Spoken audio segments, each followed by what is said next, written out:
ಈಕೆ ಪಕ್ಕಾ ಐನಾತಿ ಸೊಸೆ. ಮದುವೆಯಾದ್ರೂ ಲವರ್ ಜೊತೆಗೆ ಕಿಲ ಕಿಲ ಅಂತಿದ್ದವಳು ಯಾರೂ ಇಲ್ಲ ಬಾ ಅಂತ ಮನೆ ಕರ್ಸ್ಕೊಂಡಿದ್ಲು. ಲಾಕರ್ನಲ್ಲಿದ್ದ ಮೂಟೆ ಮೂಟೆ ಹಣ ಚಿನ್ನಾಭರಣ ದೋಚಿ ಪ್ರಿಯಕರನಿಗೆ ಗಿಫ್ಟ್ ಕೊಟ್ಟಿದ್ಲು. ಅತ್ತೆ ಮಾವ ಮನೆಗೆ ಬರ್ತಾ ಇದ್ದಂತೆ ಕಣ್ಣೀರಿಟ್ಟು ಡ್ರಾಮಾ ಮಾಡಿದಾಕೆ ಈಗ ಪೊಲೀಸರ ಅತಿಥಿಯಾಗಿದ್ದಾಳೆ.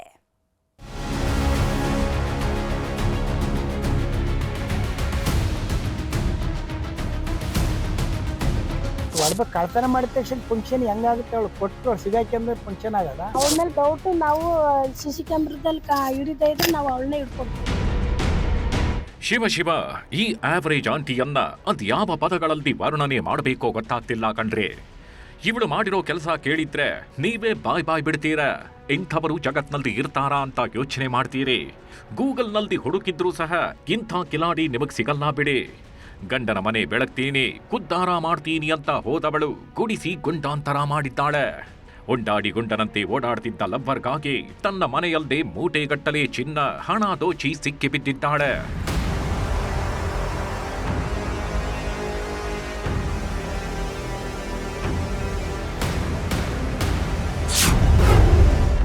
ಪ್ರಿಯಕರನ ಜೊತೆ ಸೇರಿ ಗಂಡನ ಖಜಾನೆಗೆ ಕನ್ನ. ತನ್ನ ಮನೆಯನ್ನೇ ದೋಚಿ ಮಾಡಿದ್ಲು ಹೈ ಡ್ರಾಮಾ. ಚಿನ್ನಾಟದ ಈ ಚಿಣಿಮಿಣಿ ಆಂಟಿಯ ಹೆಸರು ಅಮೃತ ಅಂತ. ಹಾಸನ ತಾಲೂಕಿನ ಕೆ ಹಿರಿಹಳ್ಳಿ ಗ್ರಾಮದವಳು. ಅದ್ಯಾವ ಘಳಿಗೆಯಲ್ಲಿ ಅಮೃತ ಅಂತ ಹೆಸರಿಟ್ರೋ ಗೊತ್ತಿಲ್ಲದ ಹೆಸರಿಗೆ ತಕ್ಕಂತೆ ಪ್ರಿಯಕರ ಪರಮೇಶ್ವರನ ಪಾಲಿಗೆ ಅಮೃತಾನೇ ಆಗಿದ್ಲು. ಲವ್ವರ್ ಜೊತೆ ಪ್ರೇಮಗಾರ ಹಾಡ್ಕೊಂಡು ಖುಷಿಯಾಗೇಗಿದ್ಲು. ಕೆಲ ವರ್ಷಗಳ ಹಿಂದೆ ದೊಡ್ಡ ಹೊನ್ನೇನಹಳ್ಳಿಯ ವೇಣುಗೋಪಾಲ್ ಜೊತೆ ಮದುವೆ ಆಗ್ತಾಳೆ. ಪತಿಯೇ ಪರದೈವ ಅಂತ ಮನೆಯವರ ಮುಂದೆ ಪೋಸ್ ಕೊಟ್ಟು ಸಂಸಾರ ಕೂಡ ನಡೆಸಿದ್ಲು. ಈ ಗ್ಯಾಪ್ನಲ್ಲದೆ ಒಂದು ಮಗುಗೆ ಜನ್ಮಾನೂ ಕೊಟ್ಟಿದ್ಲು. ಗಂಡ ಮಗ ಅಂತ ಹೋಗಿದ್ರೆ ಈ ಸ್ಟೋರಿಗೆ ಖತರ್ನಾಕ್ ನಾಯಕಿ ಆಗ್ತಿರ್ಲಿಲ್ವೇನೋ. ಆದ್ರೆ ಇವಳು ಮಾಡಿದ್ದೇ ಬೇರೆ.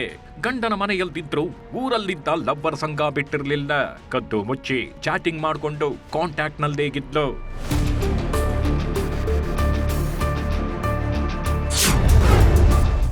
ಮನೆಗೆ ಕರೆದ್ಲು. 55 ಲಕ್ಷದ ಚಿನ್ನಾಭರಣ ಕೊಟ್ಲು. ಮನೆ ಹಾಳ್ ಸೊಸೆ ಕಳ್ಳಾಟಕ್ಕೆ ಮಾವ ಕಂಗಾಲು. ಮಾತಿಗೂ ನೀನೇ ನನ್ನ ಬಂಗಾರ ಅಂತಿದ್ದವಳು ಪ್ರಿಯಕರನಿಗೆ ಬಂಗಾರದ ಖಜಾನೆ ಕೊಡೋದಕ್ಕೆ ಪ್ಲಾನ್ ಮಾಡಿದ್ಲು. ರಾಕಿ ಬಾಯ್ ಸ್ಟೈಲಲ್ಲಿ ಮನೆಯಲ್ದಿರೋ ಚಿನ್ನನೆಲ್ಲ ನಿನಗೆ ತಂದು ಕೊಡ್ತೀನಿ ಅಂತ ಡೈಲಾಗ್ ಹೊಡೆದಿದ್ಲು. ಅದಕ್ಕಾಗಿ ತನ್ನ ಮನೆಯಲ್ಲಿ ರಾಬರಿ ಮಾಡೋದಕ್ಕೆ ಅಮೃತ ಸ್ಕೆಚ್ ಹಾಕಿದ್ದಾಳೆ. ಕಳೆದ ಶನಿವಾರ ಅತ್ತೆ ಮಾವ ಗಂಡ ಜಮೀನಿಗೆ ಹೋಗಿದ್ರಂತೆ. ಇದೇ ಸರಿಯಾದ ಸಮಯ ಅಂತ ಪ್ರಿಯಕರ ಪರಮೇಶ್ವರನಿಗೆ ಕಾಲ್ ಮಾಡಿದ್ದಾಳೆ. ಮನೆಯಲ್ಲಿ ಯಾರೂ ಇಲ್ಲ, ಬೇಗ ಬಂದ್ಬಿಡು ಅಂತ ಹೇಳಿದ್ದಾಳೆ. ಅಮೃತ ಮೆಸೇಜ್ ಹಾಕಿದ್ದೇ ತಡ ಕಣ್ಣು ಮುಚ್ಚಿ ತೆಗೆಯೋದ್ರೊಳಗೆ 420 ಪರಮೇಶ್ವರ ಮನೆಗೆ ಬಂದಿದ್ದ. ಈ ವೇಳೆ ಬೀರುವಿನಲ್ಲಿದ್ದ 56 ಲಕ್ಷ ಮೌಲ್ಯದ 441.5 ಗ್ರಾಂ ಚಿನ್ನಾಭರಣ, 13,40,000 ನಗದನ್ನ ಕಳ್ಳತನ ಮಾಡಿದ್ದಾಳೆ. ಇದ್ದ ಬದ್ದ ಹಣವನ್ನೆಲ್ಲ ಬ್ಯಾಗ್ನಲ್ಲಿ ತುಂಬಿ ಲವ್ವರ್ಗೆ ಕೊಟ್ಟು ಕಳಿಸಿದ್ದಾಳೆ. ಅಮೃತ ಕೊಟ್ಟ ಬ್ಯಾಗ್ ತಗೊಂಡು ಪರಮೇಶ್ವರ್ ಅಲ್ಲಿಂದ ಪರಾರಿಯಾಗಿದ್ದ.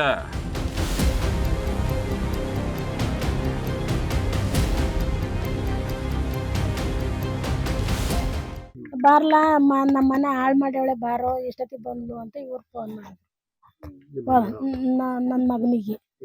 ಆಗ ಏನ್ರಿ ನಮ್ಮನಲ್ಲಿ ಕಳ್ತನ ಐತನ್ರಿ, ಏನು ಇಲ್ವಂತನ್ರಿ ಅಂತ ಆತ್ರಿಸಿ ಅಮ್ಮನ ಬಿಟ್ಟು ಬತ್ತೀನಿ, ನೀನು ಇಲ್ಲೇ ಇರು ಅನ್ನೋ ಹೊತ್ತಿಗೆ ಇಲ್ಲ ನಾನು ಬತ್ತೀನಿ ಅಂತ ನನ್ನ ಪಕ್ಕ ಗಾಡೀಲಿ ಕೂತ್ಕೊಂಡ್ಲು. ಬಂದು ನೋಡಿದ್ರಿ, ಅಯ್ಯೋ ಹಿಂಗಾಯ್ತೆ ಹಂಗಾಯ್ತೆ. ನಾನು ಕೆಚ್ಚಿಗೆಂದ ನನ್ನ ಹೆಣ್ಮಕ್ಳು ಎಲ್ಲ ಇಲ್ಲೇ ಇದ್ದು, 2 ಹೆಣ್ಮಕ್ಳವು. ಅವಳವು ಇರ್ಲಿಲ್ಲ, ಅವಳ ಫಸ್ಟೇ ಅವನಿಗೆ ಕೊಟ್ಟಿದ್ಲು. ಡ್ರಾಮಾ ಮಾಡಿದ್ಲು ಐನಾತಿ, ಸಿಕ್ಕಿ ಬಿದ್ದು ಪಜೀತಿ. ಯಾವಾಗ ತಾನು ಅಂದುಕೊಂಡಂತೆ ಕೆಲಸ ಆಯ್ತೋ ಅಮೃತ ಮತ್ತೊಂದು ಖತರ್ನಾಕ್ ಪ್ಲಾನ್ ಮಾಡ್ತಾಳೆ. ಮುಂದಿನ ಬಾಗಿಲು ಬೀಗ ಹಾಕಿ ಹಿಂಬಾಗಿಲಿನಿಂದ ಹೊರಗೆ ಬಂದಿದ್ದಾಳೆ. ಬಳಿಕ ಕೊಟ್ಟಿಗೆಗೆ ಬೀಗ ಹಾಕೊಂಡು ಜಮೀನಿಗೆ ಹೋಗಿದ್ದಾಳೆ. ಮನೆಯವರೆಲ್ಲ ವಾಪಸ್ ಬಂದಾಗ ಬೀರು ಖಾಲಿಯಾಗಿತ್ತು. ಈ ಬಗ್ಗೆ ಅತ್ತೆ ಮಾಮ ಪ್ರಶ್ನೆ ಮಾಡ್ತಿದ್ದಂತೆ ಕೊಡು ಅಂತ ಮೊದಲೇ ಕಣ್ಣೀರಿಟ್ಟಿದ್ದಾಳೆ. ನನಗೇನೂ ಗೊತ್ತಿಲ್ಲದ ಯಾರೋ ಕಳ್ಳತನ ಮಾಡಿದ್ದಾರೆ ಅಂತ ಡೌ ಮಾಡ್ತಾಳೆ.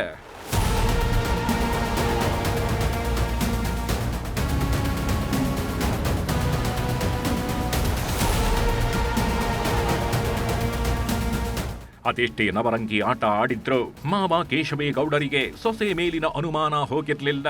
ಹೀಗಾಗಿ ಪೊಲೀಸರಿಗೆ ದೂರು ಕೊಟ್ಟಿದ್ದಾರೆ. ತಕ್ಷಣ ಫೀಲ್ಡಿಗಿಳಿದ ಹಾಸನ ಗ್ರಾಮಾಂತರ ಪೊಲೀಸರು ಸಿಸಿಟಿವಿ ಮೊಬೈಲ್ ಲೊಕೇಶನ್ ಟ್ರ್ಯಾಕ್ ಮಾಡಿದ್ದಾರೆ. ಆಗ ಸೊಸೆಯದ್ದೇ ಕೈವಾಡ ಅನ್ನೋದು ಗೊತ್ತಾಗಿದೆ. ಇಬ್ಬರನ್ನ ಎತ್ತಾಕೊಂಡು ಹೋಗಿ ಡ್ರಿಲ್ ಮಾಡ್ತಾಗಿದ್ದಂತೆ ಸತ್ಯ ಬಾಯ್ಬಿಟ್ಟಿದ್ದಾರೆ.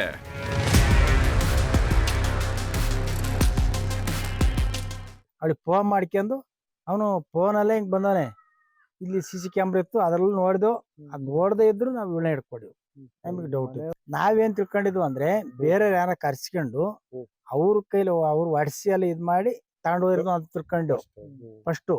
ಈಗ ಅವಳು ಹೇಳಿಕೆ ಕೊಟ್ರು ನಾನೇ ಹೊಡೆದ್ನಿ ಅಂತ ನೆನ್ನೆಲ್ಲೂ ಹೇಳಿದ್ಲಲ್ಲ. ಬಂದು ಇಲ್ಲಿ ಪರಿಸರ ಕರ್ಕೊಂಡು ಬಂದು ಸುತ್ತಿಗೆ ಹೆಂಗ್ ಹೊಡೆದೆ ಏನು ಅಂತ ಎಲ್ಲ ಮಾಜಿ ಮಾಡ್ಕೊ ಹೋದ್ರಲ್ಲ. ಸದ್ಯ ಆರೋಪಿಗಳಿಂದ ಚಿನ್ನಾಭರಣ ಹಣವನ್ನ ವಶಕ್ಕೆ ಪಡೆಯಲಾಗಿದೆ. ಒಟ್ಟಾರೆ ಸೂರು ಕಾಯ್ತೀನಿ ಅಂತ ಬಂದವಳು ಪರಸಂಗಕ್ಕೆ ಬಿದ್ದು ಮನೆಯನ್ನೇ ಗುಡಿಸಿ ಗುಂಡಾಂತರ ಮಾಡಿದ್ದು ವಿಪರ್ಯಾಸ.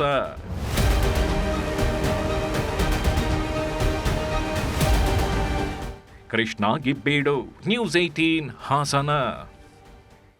ರಾಜ್ಯದಲ್ಲಿ ಮುಂಗಾರು ಕೈಕೊಟ್ಟಿದ್ದು ಅನ್ನದಾತರು ಅಕ್ಷರಶಃ ಕಂಗಾಲಾಗಿದ್ದಾರೆ. ನೀರಿಲ್ಲದೆ ಡ್ಯಾಂಗಳು ಖಾಲಿ ಆಗ್ತಾ ಇದ್ದು ಬೆಳೆಗಳು ಬತ್ತಿ ಹೋಗ್ತಾ ಇವೆ. ಈ ಮಧ್ಯೆ ಬಿಜೆಪಿ ಬರ ಪರಿಸ್ಥಿತಿ ಪರಿಶೀಲನೆ ಮಾಡ್ತಿದ್ರೆ ಅತ್ತ ರಾಜ್ಯದ ಸಂಸದರ ಜೊತೆಗೆ ಸಿಎಂ ಬರದ ಕುರಿತು ಸಭೆ ನಡೆಸಿದ್ದಾರೆ.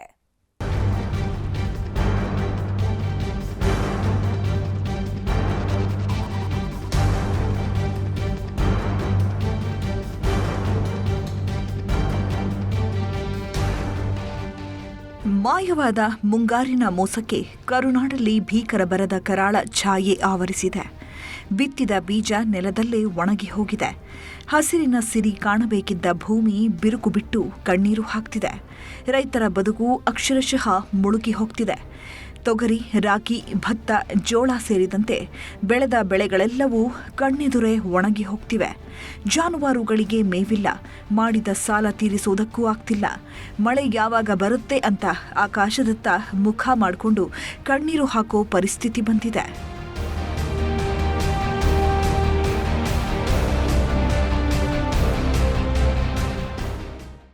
ಮಳೆರಾಯನ ಕಣ್ಣಾಮುಚ್ಚಾಲೆ ಆಟಕ್ಕೆ ಗದಗ ಜಿಲ್ಲೆಯ ಜನ ನಲುಗಿ ಹೋಗಿದ್ದಾರೆ.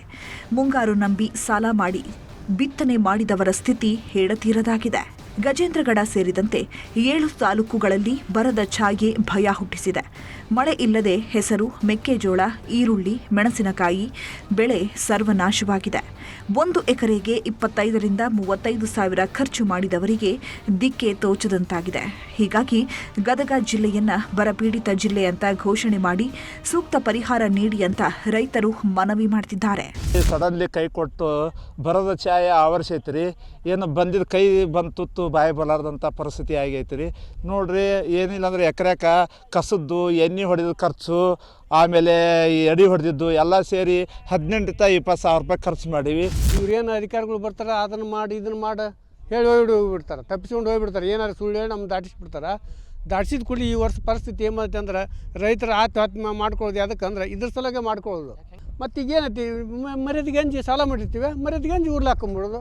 ಕೊಪ್ಪಳ, ವಿಜಯನಗರ ಭಾಗದಲ್ಲಿಯೂ ಭೀಕರ ಬರದ ಪರಿಸ್ಥಿತಿ ನಿರ್ಮಾಣವಾಗಿದೆ. ಈ ಬಾರಿ ತುಂಗಭದ್ರಾ ಜಲಾಶಯದಲ್ಲಿ ಕಡಿಮೆ ನೀರು ಸಂಗ್ರಹವಾಗಿದೆ.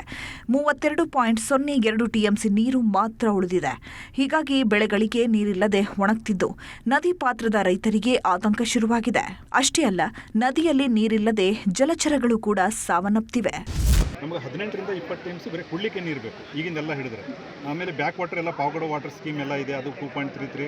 ಆಮೇಲೆ ನಮ್ಮದು ಟ್ಯಾಂಕ್ ಫಿಲ್ಲಿಂಗ್ ಸ್ಕೀಮ್ ಇದೆ, ಅದನ್ನೆಲ್ಲ ಹಿಡಿದ್ರೆ ಒಂದು 18 ರಿಂದ 20 ಟಿಎಂಸಿ. ಹೀಗಾಗಿ 8 ರಿಂದ 10 ಟಿಎಂಸಿ ಡೆಫಿಸಿಟ್ ಆಗ್ತಾಯಿದೆ. ಹೀಗಾಗಿ ಗೌರ್ಮೆಂಟ್ ಈ ಥರ ಆರ್ಡರ್ ಮಾಡಿರೋದು. ಈ ಆರ್ಡರ್ನ ನಾವು ಆರಿಸಿ ಈಗ ಕಲಬುರಗಿ ಅವರೇ ಹೆಡ್ ಇರೋದು, ಅದ್ರ ಪ್ರಕಾರ ನಾವು ರೆಗ್ಯುಲೇಷನ್ ಮಾಡ್ತೀವಿ. ನಮಗೆ ಕುಡಿಯೋ ನೀರು ಸಲುವಾಗಿ ನಾವು ಒಂದು ಬೇಡಿಕೆ ಇಟ್ಟಿದ್ದೀವಿ ಸರ್ಕಾರಕ್ಕೆ. ಇನ್ನೊವರೆಗೂ ಆ ಸರ್ಕಾರಕ್ಕೆ ಕಿವಿ ಇಲ್ಲ ಅನ್ನೋ ಥರ ಕಾಣುತ್ತೆ. ಇಲ್ಲಿವರೆಗೆ ನಮಗೆ ನೀರು ಬಿಡೋದಿಲ್ಲ, ಅಲ್ಲಿವರೆಗೆ ನಿರಂತರವಾಗಿ ಹೋರಾಟ ಇರುತ್ತೆ. ಕಾವೇರಿ ಕೊಳ್ಳ ಪ್ರದೇಶದಲ್ಲೂ ಕೈಕೊಟ್ಟ ಮುಂಗಾರಿನ ಎಫೆಕ್ಟ್ ತಟ್ಟಿದೆ. ಚಾಮರಾಜನಗರ ಜಿಲ್ಲೆಯ ಭರಚುಕ್ಕಿ ಜಲಪಾತ ನೀರಿಲ್ಲದೆ ಖಾಲಿಯಾಗಿದೆ. ಹಸಿರು ತುಂಬಿದ ಬೆಟ್ಟ ಗುಡ್ಡಗಳಿಂದ ಕಂಗೊಳಿಸ್ತಾ ಇದ್ದ ಭರಚುಕ್ಕಿಯ ಕಳೆ ಕುಂದಿದೆ. ಜಲಪಾತದ ವೈಭವ ಕಡಿಮೆಯಾಗಿದ್ದು ಪ್ರವಾಸಿಗರ ಸಂಖ್ಯೆಯೂ ಕ್ಷೀಣಿಸುತ್ತಿದೆ.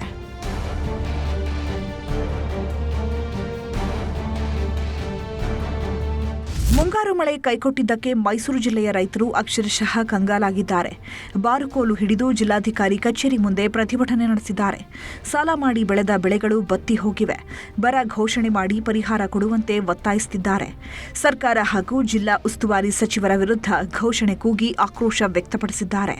ಸಮರ್ಪಕವಾಗಿ ವಿದ್ಯುತ್ ಇಲ್ಲ, ಅಂತರ್ಜಲ ಕುಸಿತ ಆಗಿದೆ, ಕೆರೆ ಕಟ್ಟೆಗಳಿಗೆ ನೀರಿಲ್ಲ, ವಿದ್ಯುತ್ ಸಂಪರ್ಕ ಕೊಡ್ಲಿಕ್ಕೆ ಹಣ ಇಲ್ಲ ಅಂತೇಳಿ ಚೆಸ್ಕಾಂ ಇಲಾಖೆಗಳು ಹೇಳ್ತಾ ಇದ್ದಾವೆ. ಅಂದ್ರೆ ಒಟ್ಟಾರೆಯಾಗಿ ಗ್ಯಾರಂಟಿ ಸರ್ಕಾರದಿಂದ ನೀವು ಸರ್ಕಾರ ವೋಟ್ ಪಡ್ಕೊಂಡಿದ್ದೀರ ಹೊರತು ರೈತರ ಕಷ್ಟಕ್ಕೆ ಯಾವ ಗ್ಯಾರಂಟಿ? ನಾವು ಮತ ಹಾಕಿರ್ತಕ್ಕಂಥ ಮತದಾರ ದೊರೆಗಳು ನಾವು ನಮ್ಮನ್ನ ರಕ್ಷಣೆ ಮಾಡದೆ ನೀವು ಮೋಜಿ ಮಸ್ತಿ ಮಾಡಕೇನ್ರಿರೋದು. ರಾಜ್ಯದಲ್ಲಿ ಭೀಕರ ಬರದ ಪರಿಸ್ಥಿತಿ ನಿರ್ಮಾಣವಾಗಿದ್ದು ಬರ ಪರಿಶೀಲನೆಗೆ ಬಿಜೆಪಿ 6 ತಂಡಗಳ ರಚನೆ ಮಾಡಿದೆ. ಇವತ್ತು ರಾಯಚೂರಿನಲ್ಲಿ ಬಿಜೆಪಿ ಬರ ಪರಿಶೀಲನೆ ಮಾಡಿದೆ. ಮಸ್ಕಿ ಹಾಗೂ ಲಿಂಗಸಗೂರು ತಾಲೂಕಿನ ಹಲವು ಗ್ರಾಮಗಳಿಗೆ ಭೇಟಿ ಕೊಟ್ಟಿದೆ. ಈ ವೇಳೆ ಸರ್ಕಾರದ ವಿರುದ್ಧ ಬಿಜೆಪಿ ನಾಯಕರು ಕಿಡಿಕಾರಿದ್ದಾರೆ. ರೈತರ ಹೊಲಕ್ಕೆ ಹೋದಾಗ ಅವ್ರು ಬಿತ್ತನೆ ಮಾಡಿದಂಥ ತೊಗರಿ ಬೆಳೆ ಮಳೆ ಇಲ್ಲದೆ ಬೆಳವಣಿಗೆ ಕುಂಠಿತ ಆಗಿರೋದು ಗಮನಕ್ಕೆ ಬಂದಿದೆ. 2 ಬಾರಿ ಬಿತ್ತನೆ ಮಾಡಿ ಬಿತ್ತನೆ ಬೀಜ ನಷ್ಟ ಆಗಿದೆ, ಗೊಬ್ಬರದ ನಷ್ಟ ಆಗಿದೆ, ಬೆಳೆ ಕೈಗೆ ಬರುತ್ತೆ ಅನ್ನುವಂಥ ವಿಶ್ವಾಸ ಇವತ್ತು ಉಳಿದಿಲ್ಲ. ನಾನು ಸರ್ಕಾರಕ್ಕೆ ಆಗ್ರಹ ಇದೆ, ನೀವು ತಕ್ಷಣ ಬರಪೀಡಿತ ತಾಲೂಕು ಮತ್ತು ಜಿಲ್ಲೆಗಳ ಘೋಷಣೆ ಮಾಡಿ. ಜನ ಓದಲ್ಲಿ ಕೇಳ್ತಾರೆ, ನಾವು ಜನರಿಗೆ ಮುಖ ತೋರಿಸ್ತಾರಂತ ಪರಿಸ್ಥಿತಿ ನಮಗೂ ನಿರ್ಮಾಣ ಆಗಿದೆ. ಇಂಥ ನರಸತ್ತ ಸರ್ಕಾರ ಕಣ್ಮುಚ್ಚಿಕೊಳ್ಳುತ್ತಿದೆ. ಈ ಸರ್ಕಾರವನ್ನು ಎಚ್ಚರಿಸುವಂತ ಕೆಲಸ 100% ನಾವು ವಿರೋಧ ಪಕ್ಷದವರು ಮಾಡ್ತೀವಿ. ರಾಜ್ಯದ ಸಂಸದರ ಜೊತೆ ಸಿಎಂ ಬರ ಮೀಟಿಂಗ್. ರಾಜ್ಯದಲ್ಲಿ ಬರದ ಪರಿಸ್ಥಿತಿ ಕೈಮೀರಿ ಹೋಗ್ತಿದೆ. ಹೀಗಾಗಿ ದೆಹಲಿ ಕರ್ನಾಟಕ ಭವನದಲ್ಲಿ ಸಿಎಂ ಡಿಕೆ ಶಿವಕುಮಾರ್ ಅಧಿಕಾರಿಗಳೊಂದಿಗೆ ಸಭೆ ನಡೆಸಿದರು. ಜಲಾಶಯಗಳ ನೀರಿನ ಕೊರತೆ, ಮುಂಗಾರು ಕೊರತೆ ಮತ್ತಿತರ ಅಂಕಿ ಅಂಶಗಳ ಬಗ್ಗೆ ಮಾಹಿತಿ ಪಡೆದುಕೊಂಡರು. ಇದಾದ ಬಳಿಕ ರಾಜ್ಯ ಸಂಸದರ ಜೊತೆ ಸಭೆ ನಡೆಸಿದ್ದಾರೆ. ರಾಜ್ಯದ ಬರ ಪರಿಸ್ಥಿತಿ, ನೀರಿನ ಸಂಗ್ರಹಣೆ, ಮೇಕೆದಾಟು, ಕಾವೇರಿ, ಕೃಷ್ಣ, ಮಹದಾಯಿ ವಿಚಾರದ ಮನವರಿಕೆ ಮಾಡಿದ್ದಾರೆ. ಕೇಂದ್ರದ ಅನುದಾನ ಹಾಗೂ ಯೋಜನೆಗಳ ಜಾರಿಗೆ ತರಲು ಒತ್ತಡ ತರಬೇಕು. ಹೀಗಾಗಿ ರಾಜ್ಯದ ಹಿತದೃಷ್ಟಿಯಿಂದ ಒಟ್ಟಾಗಿ ಹೋಗೋಣ ಅನ್ನೋ ಬಗ್ಗೆ ಚರ್ಚೆ ನಡೆಸಿದ್ದಾರೆ. ಅವರಿಗೆ ರಾಜ್ಯದ ಬರ ಪರಿಸ್ಥಿತಿ, ನೀರಿನ ಪರಿಸ್ಥಿತಿ, ಕಾವೇರಿ ಇಶ್ಯೂ, ಮಹದಾಯಿ, ಮೇಕೆದಾಟು, ಕೃಷ್ಣ ಇವೆಲ್ಲ ವಿಚಾರ ಕೂಡ ಅವರಿಗೆ ಮಂದಟ್ಟು ಮಾಡಿಕೊಡ್ಬೇಕಾಗಿದೆ. ಅನೇಕ ಪ್ರಾಜೆಕ್ಟ್ಗಳಿದೆ. ನಾನು ಮುಖ್ಯಮಂತ್ರಿ ಆದಮೇಲೆ ಎಲ್ಲ ನಮ್ಮ ಸಂಸತ್ ಸದಸ್ಯರು ಕೂಡ ಭೇಟಿ ಮಾಡಿ ಅವರು ಯಾವುದಾದ್ರು ವಿಚಾರವನ್ನು ಒಟ್ಟಿಗೆ ತೆಗೆದುಕೊಳ್ಬೇಕು ಅಂತೇಳಿ ಅವರು ಕೂಡ ಮನವಿ ಮಾಡ್ತಾ ಇದ್ದೀನಿ. ಒಟ್ಟಾರೆ ರಾಜ್ಯದಲ್ಲಿ ಮಳೆರಾಯಿನ ಕಣ್ಣ ಮುಚ್ಚಾಲೆ ಆಟ ಅನ್ನದಾತರಿಗೆ ಬರಸಿಡಿಲು ಬಡಿದಂತಾಗಿದೆ. ರೈತರ ಕಷ್ಟಕ್ಕೆ ಸರ್ಕಾರ ಎಷ್ಟರ ಮಟ್ಟಿಗೆ ಸ್ಪಂದಿಸುತ್ತೆ ಅನ್ನೋದನ್ನ ಕಾದು ನೋಡಬೇಕಿದೆ.